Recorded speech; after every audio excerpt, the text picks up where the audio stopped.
Pilipino ang tumangkilik at sumubaybay kay Barbie Sue o mas kilala bilang Shanshai mula sa iconic na seryeng Meteor Garden.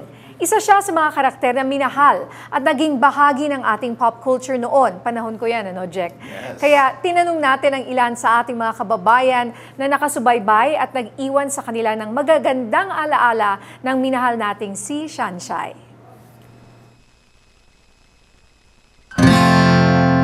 Si Barbie Sue, ano siya, hindi, nakakainis siya konti, pero nakakakilig yung ano nila ni Daming Sue.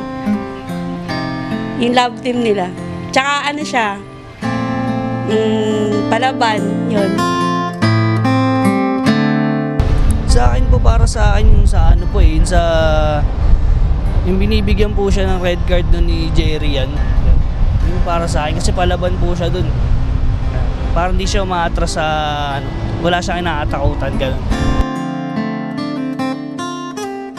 Nagustuhan ko kay Barbie Sue, magaling siyang umarte. Tsaka na-inspire niya ako kung paano talaga magmahal ng unconditional dun sa character niya dun sa Meteor Garden.